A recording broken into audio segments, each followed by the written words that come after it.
All right, guys, listen. Love is very, very beautiful, but bills are real. Before you move in together, walk down the aisle, there's some financial conversations you guys need to have. And it's really important to not skip these talks because it'll cost you way more than money in the long run. It can actually cost you the whole relationship. So, all right, family, welcome back to the channel. Here we're going to talk about faith, family, and finance because building a strong relationship isn't just about emotions. It's not just about alignment. I mean, too many couples kind of, they never get to talk about what's really important, right? They don't talk about the money. They don't talk about the lights and how those things get cut on and off, right?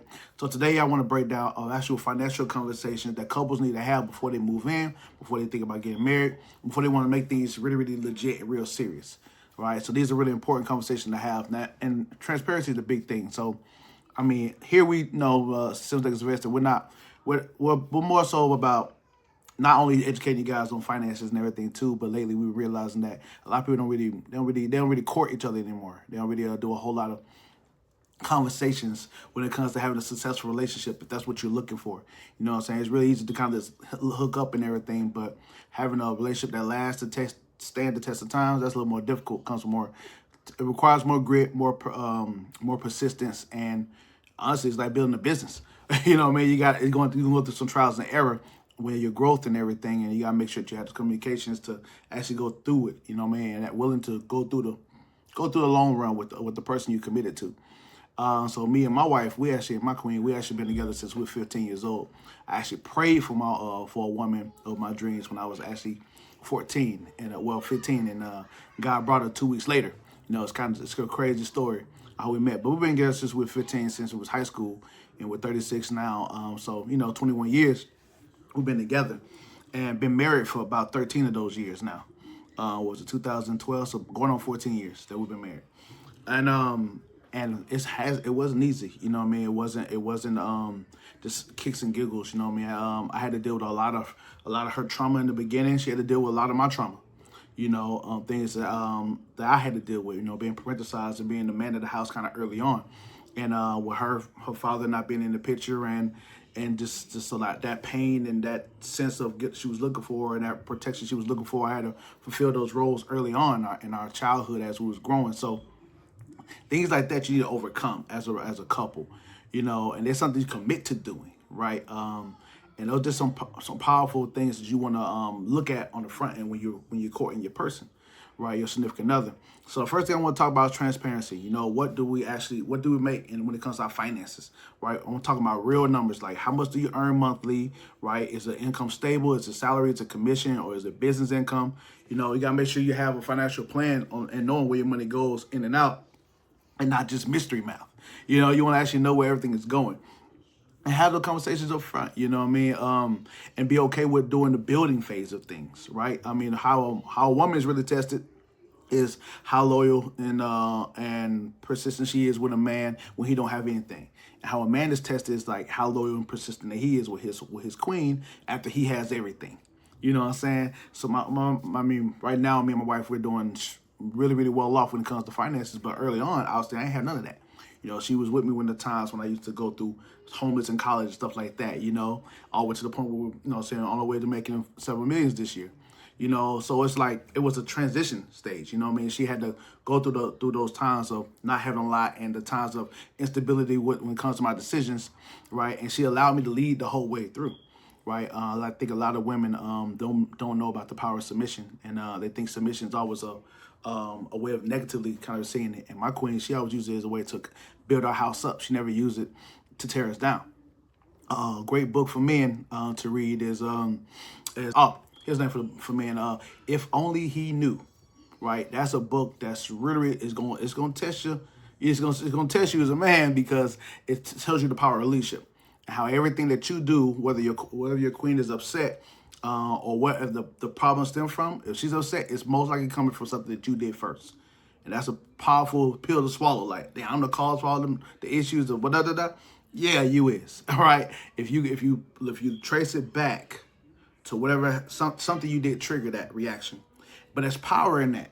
I mean, if you're an alpha man and you take charge, you take lead, then okay, cool. So if I control my own actions, then chances are I won't trigger I won't trigger the reaction that she would happen. So I have better control than leading myself. You can lead yourself, then you can lead others. And that's what led to a very stable, consistent relationship when it comes to me and my queen. Uh, one wonderful book for women to read is Finding the Hero in Your Husband. Okay, and that book was powerful. It was all about submission. It's all about power, being leading from like in the spousal group. Like it's 50-50, but I'm 51%, right? Compared to her 50%, right? Both conversations matter, but let me make the final decision in the end. And for her to trust me to lead the family into a way that's going to be godly, right? And it's going to be in a way that's for our benefit, right? And me having to earn her respect on that, right? A woman wants love, member wants respect. That's another book that you need to read as a couple is Love and Respect. And for me to earn that role, for her to listen to everything I say when it comes to making a final decision, was that I have results in that field, right? Decisions I made in the past have led to great decisions and pushed our family to be in a better position than we were before, right? And that already tied in for me being trusting God in every single step that I make, right?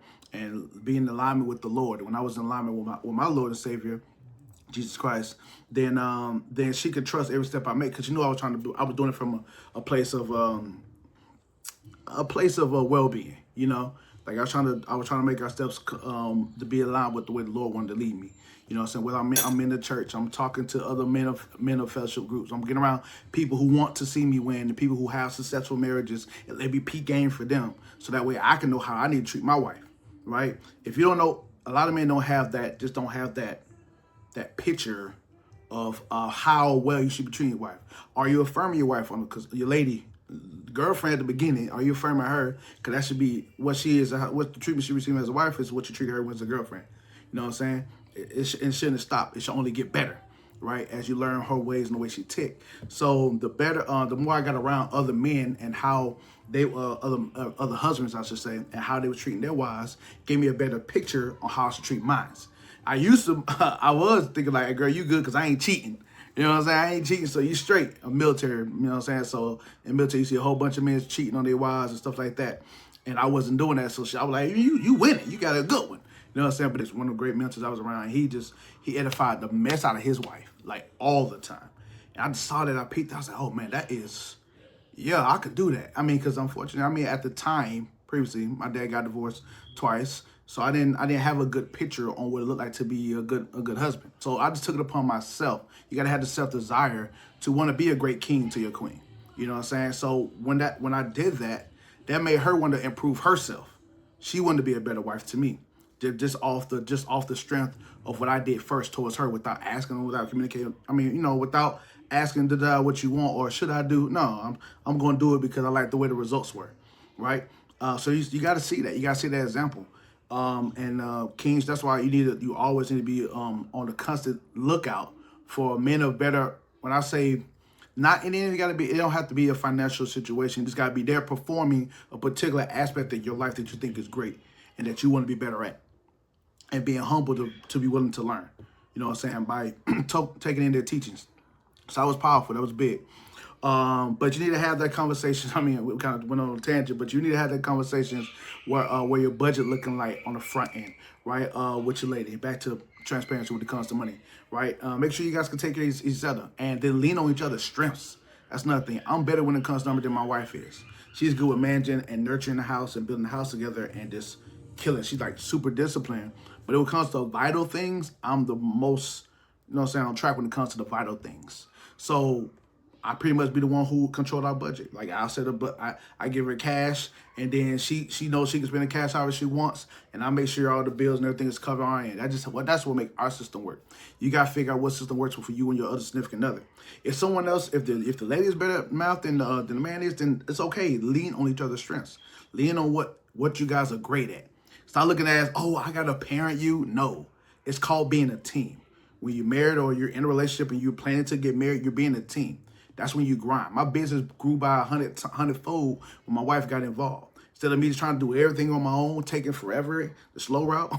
But when I got her involved, like she's the one in charge of this production that we're doing here now, and all the videos I put out and all the editing. Yeah, you know what I'm saying? When we got involved, we worked together as a team, business blows up. Millions is easy to make now. Now it's not hard. You know what I'm saying? It used to be hard to make 10,000. You know what I'm saying? Now it's easy to be on the track for millions and no man all for it. So you need to see yourself as working together and not seeing that someone's always against you. Right? So that's a powerful thing to kind of have those conversations on the front end. Talk about where you want to be. You know what I'm saying? Make your big main goals. Like where you want to be financially, where you want to be spiritually, what you want to be personally, right? And for each other. And then push each other towards those goals, right? In a healthy way. Always speaking kind to each other, never negatively, right? And being each other's biggest cheerleaders. Like those are the biggest things you need to do when you want to have a successful relationship. When it comes to courting each other. Find out what their goals is. Where you're trying to be in the future. Whether you want kids or you don't want kids, right? Whether you want to, you know what I'm saying, you want a big house or a little house or whatever. Like, things that matters to you have value. So the person you with should see value in that as well. If they don't see value in that, they're not motivating you, they're not encouraging you, if they're doing everything opposite of what you need to get to where you want to go, that's not the person for you. You can figure it out pretty early on, right? You never should be pretending for anyone. Whatever you do on the front end, when you first meet the person, should be what you do, what you enjoy to do on a consistent level. And then grow in that area because you will be better, right? Depth that's on the table, and that's number 2. Have the conversation about that. What kind of baggage are you bringing in, right? Whether student loans, credit cards, car loans, personal loans, whatever that debt is that you're bringing into the relationship, already have a plan to execute it. And if she don't have a plan or he don't have a plan for it, then if you see value in this person, regardless of what their numbers is, because money is just money, right? The relationship is the key. If you see value in that and the communication is key, if you see value in this person, then be whoever's better at that in that particular regard, be the one to help another person get to it. Now, if the person isn't listening on the front end to get to that, they're making, never go off words, go off actions, what their actions tell you. If their actions is doing what you're saying will work and it's producing results, then that's the person you want. Kudos for finding that person. But if you saying you're giving all this wisdom and they ain't taking it, they ain't digesting it, they're not putting no application behind it, just take off running, because you don't want nobody who just talk. You talk a game. You want to see who perform a good game, right? Action speaks louder than words, and that's for anyone. Women, please stop trying to make a man have a vision. If a man don't got a vision, that's why it's really easy. When my daughter get old enough and she start messing with some of these young kings out here, or princes who want to become kings, if they ain't got a vision off jump, don't waste your time, baby. You know what I'm saying? Because you can't change people. They got that vision for a man has should always come from inside. He should have that from the get-go. Ambition, what he trying to build, what he trying to grow to. And the queen, she's supposed to be here to help the king get to that vision. The queen shouldn't be the whole picture. You know what I'm saying? She shouldn't be my vision to get to. No. This is what I'm trying to build. You come along and help me get to where we're trying to go. Let's build it together. That's how you build a house. That's how you build a vision. That's how you build a team. And then when you do it like that, success, from what I've seen, success results happen that way. And every successful couple that I've seen that I've learned from, they built it that way. Number 3, spending habits, right? So how you spend your money, right? Are you a saver? Are you a spender? Do you believe in budget? Are you an impulse shopper? You know what I'm saying? Like those type of things, you got to have this conversation up front, right? And then, you know what I mean? And put in action plans in place so you can satisfy that impulse buying. Like my wife, she get cash all the time. So she want to impulsively buy something, she can't. She got the cash right there. You know what I mean? So that's what we put in. That's one of the systems we put in place so that she can enact on that way of moving, of that particular impulse she may have, right? But so you gotta have this conversation up front. What's your spending habits? What's your financial goals? We talked about that, right? Whether you want to buy a home, you want to start a business, you want to invest in real estate, or you want to build generational wealth, right? These goals you need to have up front to see if y'all in line or y'all in tune, y'all on the same page, right? Those are must-have conversations. Build responsibility. Let's talk about real logistics. Like, who pays what? Are you doing 50-50? Are you doing like combining money, having separate accounts? Me personally and my wife, we got the same account, got a joint account where all the money go into. Why? Because I like when T.I. said this inside his song, the song Love This Life. He said, what the F is a prenup? You ain't got to sign that. You better all take half. I'm going to make it right back. Because I'm a hustler. So I feel the exact same way. Like, why need to sign a prenup for and you take half if things don't work out for us in the long run, right? Take half, I'll grind to make it back on the back end because you're if you're an alpha man, then you out there trying to get it no matter what anyway. But have that conversation if you want to have a joint account, right?